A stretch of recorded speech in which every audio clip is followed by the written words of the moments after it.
In the dimly lit living room, candles flicker. Psychic Christina is calling forth the spirits of the dead. Suddenly, Clara. Mom? Why, Clara?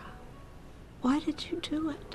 Claire breaks down completely, tears streaming down her face. But this story begins 3 days earlier. A silver sedan accelerates wildly, careening straight onto the sidewalk. Before billionaire widow Mary can even react, she's struck head-on and thrown 3 meters. Killed instantly, the killer reverses and flees the scene. The entire incident takes less than 10 seconds. What's even more terrifying? The psychic had predicted this murder exactly 1 hour beforehand. Rosemary, you're in serious danger. I'm not listening. Investigation reveals that Mary had 2 children, son Travis, fresh out of juvenile detention for drunk driving, who immediately ran away from home. Mary had reported him missing just a week before her death. Everyone assumes this rebellious teenager is the killer, but when the investigation team arrives at Mary's house, they're greeted by Mary's boyfriend Jeremy, a sleazy man claiming to be a photographer. What shocks everyone is that Mary died just last night, and today he's already partying at her house with another woman. Even more disturbing, from the tape marks on the bedroom walls, stickers behind the door, and window cracks at exactly elbow and fist height, Jane realizes that Jeremy has taken over Travis's room and has been physically abusing the boy. Not only did Mary turn a blind eye, but before her death, she planned to leave her $100 million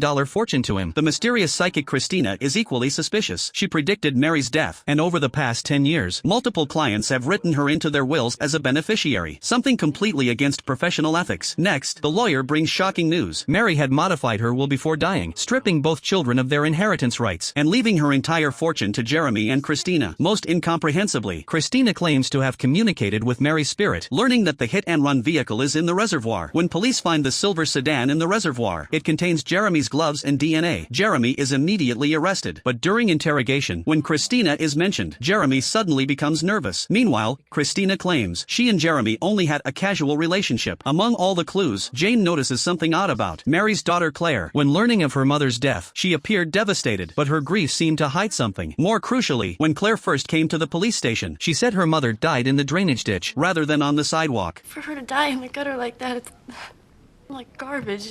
It's horrible. Only someone who had been to the scene would know where Mary actually died. To test her theory, Jane orchestrates a seance. Faced with her mother's accusations, Claire can no longer hide the truth. A few days earlier, Mary told Claire she was changing her will, cutting out brother Travis's inheritance, and giving everything to Jeremy and that fraud psychic. Claire took an overnight train home to try to stop her mother, but was coldly hung up on. Rage clouded her judgment, and she floored the accelerator straight toward her mother on the sidewalk.